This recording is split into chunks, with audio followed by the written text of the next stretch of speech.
मोदी के आदर्शों को समझे और बयां करे। नमस्कार मित्रों, प्रधानमंत्री माननीय नरेंद्र मोदी जी अपनी 64वीं विदेश यात्रा पर हैं। दुर्भाग्य से विपक्ष को गाली देना अब विदेश नीति बन गया है। मुद्दों से ध्यान भटकाना रणनीति, जुमलों से काम चलाना कार्यनीति और कांग्रेस यूपीए के कार्यों को विदेशों तक जाकर अपना बताना राजनीति। आदरणीय मोदी जी, आप इस देश के प्रधानमंत्री हैं, भाजपा और आरएसएस के नहीं। दुर्भाग्य ये है कि घर से बाहर जाकर घर के मुखिया द्वारा सस्ती लोकप्रियता प्राप्त करने के लिए मात्र विपक्ष की आलोचना करना अब प्रधानमंत्री जी का डीएनए बन गया है। पर देश मुद्दों की बात जानना चाहता है जो देश हित में है और भारत अमेरिका संबंधों से जुड़े हैं।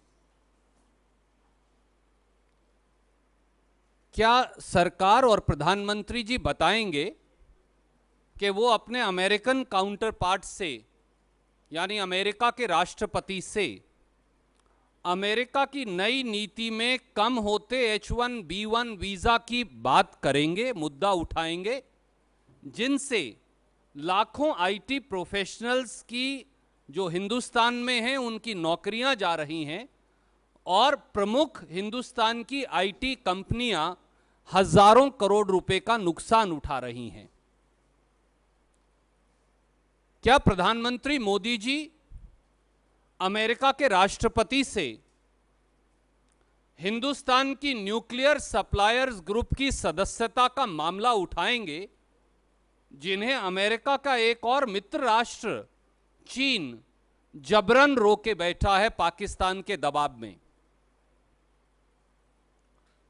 क्या भारत के प्रधानमंत्री मोदी जी अमेरिका के राष्ट्रपति से अमेरिका द्वारा 743 मिलियन अमेरिकन डॉलर की मिलिट्री और सिविलियन मदद जो पाकिस्तान को दी जा रही है उसके रोकने के बारे में बात करेंगे, जो 6 साल बाद 12.5% सालाना बढ़ गई है, कम होने की बजाय? क्या आदरणीय मोदी जी अमेरिका के राष्ट्रपति से भारत की क्लाइमेट चेंज को लेकर जो कमिटमेंट है और जिसकी आलोचना कर अमेरिका के राष्ट्रपति पेरिस क्लाइमेट चेंज के वार्तालाप से बाहर हो गए और अमेरिका को बाहर कर लिया, उसके बारे में अमेरिका के राष्ट्रपति से सवाल पूछने का साहस दिखाएंगे? क्या मोदी जी अमेरिका के राष्ट्रपति से यह पूछ पाएंगे कि क्या कारण है कि F-16 की लड़ाकू जहाजों की ट्रांसफर ऑफ टेक्नोलॉजी के साथ जो भारत को तकनीक मिलने वाली थी उस पर यकायक अमेरिका ने प्रतिबंध क्यों लगा दिया? क्या आदरणीय मोदी जी अमेरिका के राष्ट्रपति से चाइना पाकिस्तान इकोनॉमिक कॉरिडोर, जो पाकिस्तान ऑक्यूपाइड कश्मीर के मध्य से जा रहा है, जो हमारी टेरिटोरियल इंटीग्रिटी का हिस्सा है, उसके बारे में यह मुद्दा चीन और पाकिस्तान से उठाकर दबाव डालकर रुकवाने के बारे में वार्तालाप करने का साहस दिखाएंगे? क्या मोदी जी अमेरिका के राष्ट्रपति से भारत की सीमा पर पाकिस्तान जो टेररिस्ट कैंप चलाता है और जिससे आए दिन हमारी सेना और सिविलियंस पर हमले होते हैं, और वो मिलिट्री एड जो 743 मिलियन डॉलर की अमेरिका से जाती है, उसका दुरुपयोग हिंदुस्तान के खिलाफ होता है, इस मामले को अमेरिका के राष्ट्रपति से उठाने का साहस दिखाएंगे? और क्या अमेरिका में आए दिन रंग भेद के आधार पर भारतीयों की होती हत्या, भारतीयों के साथ होने वाले भेदभाव और भारतीयों पर होने वाले हमले के मामले को मोदी जी अमेरिका के राष्ट्रपति से उठाएंगे। सार्थक मामले तो ये हैं, परंतु जब वहां चुनावी सभा की तरह प्रधानमंत्री वार्तालाप करते हैं तो इन मुद्दों को गौण कर जाते हैं। मोदी जी इस देश के एक नागरिक और विपक्ष के एक साथी के नाते हम आपको यह कहना चाहते हैं, नीम कोटेड यूरिया को लेकर अपनी शेखी जरूर बघारिए, पर यह भी बता दीजिए कि नीम कोटेड यूरिया कांग्रेस ने 2011 में शुरू किया था और 2011 से ही 35% से अधिक यूरिया इस देश में नीम कोटेड है। यह कांग्रेस का दिया हुआ एक सफल प्रयोग है जिसका श्रेय आप लेने की कोशिश कर रहे हैं।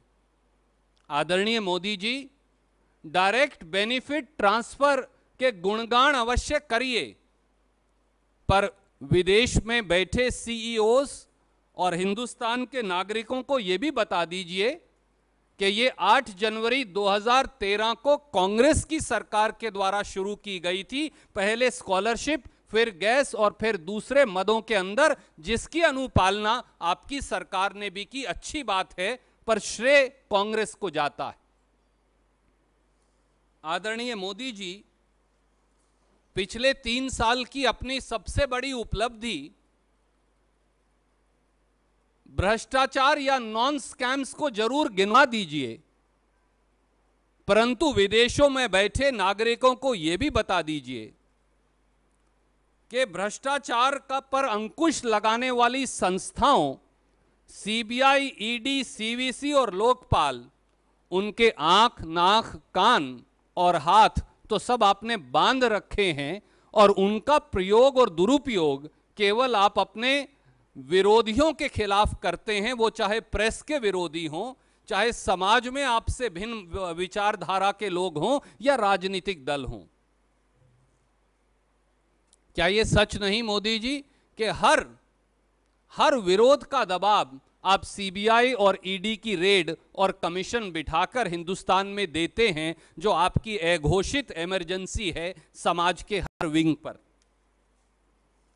अच्छा होता जब भ्रष्टाचार की बात करते तो मोदी जी ये भी बता देते कि मध्य प्रदेश में शिवराज सिंह चौहान के शासन में व्यापम में 50 लोगों की जान गई और 25 लाख से अधिक विद्यार्थियों का भविष्य खराब हुआ, और यह किसके आशीर्वाद से हुआ? क्या यह मोदी जी के आशीर्वाद से नहीं हुआ? क्या शिवराज सिंह चौहान 6 किसानों की हत्या करवाकर आज भी मुख्यमंत्री शिवराज सिंह चौहान जो बने बैठे हैं, वो मोदी जी के आशीर्वाद से नहीं? और यह क्या बेईमानी नहीं? बेईमानी और भ्रष्टाचार की दुहाई देने से पहले यह भी बता देते कि 20,000 करोड़ का जो जीएसपीसी में गुजरात में घोटाला मोदी जी की नाक के नीचे हुआ था, प्रधानमंत्री बनते ही उस घोटाले के गड़बड़ झाले को अब ओएनजीसी को सौंप दिया गया ताकि वो घोटाला खत्म हो जाए। जब भ्रष्टाचार की बात कर रहे थे तो यह भी बता देते कि क्या रमन सिंह जी का 36,000 करोड़ का पीडीएस घोटाला, क्या राजस्थान में वसुंधरा राजे जी का माइंस घोटाला मोदी जी के आशीर्वाद के बगैर हुआ है? क्या आपने उन दोनों को हटा दिया? कौन जिम्मेवार है? जब भ्रष्टाचार और बेईमानी की बात करते हैं तो यह भी बता देते कि नया मानक यह है कि जब सहारा और बिरला डायरी में स्वयं प्रधानमंत्री जी का नाम आएगा तो फिर जांच पर लीपापोती कर दी जाएगी, उससे मुंह मोड़ लिया जाएगा और मौन मोदी बनकर एक शब्द भी नहीं बोला जाएगा। जब भ्रष्टाचार की बात कर रहे थे तो फिर स्वयं के द्वारा किए गए अनार पटेल जी के सहयोगियों को गुजरात लैंड स्कैम की चर्चा भी अगर कर देते तो बहुत अच्छा होता। जब बेईमानी की बात कर रहे थे तो ललित मोदी और विजय माल्या को इस देश से किसने भगाया और किसने शपथ पत्र देकर उनको बहलाया, ये भी उनको बताते तो बड़ा अच्छा रहता।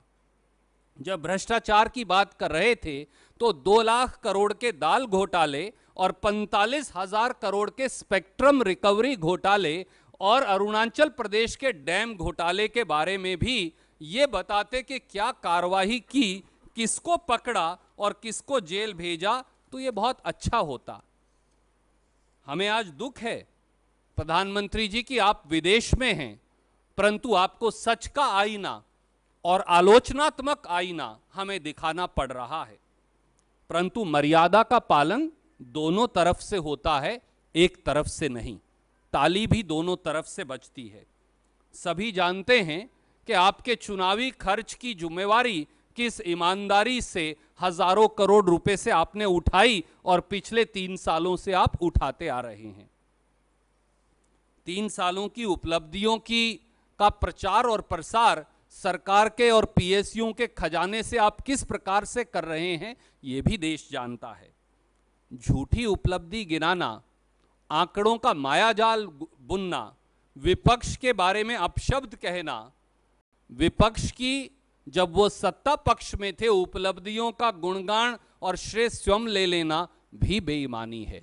ये अलग बात है, ये अलग बात है कि चिकने घड़े पर पानी टिकता नहीं।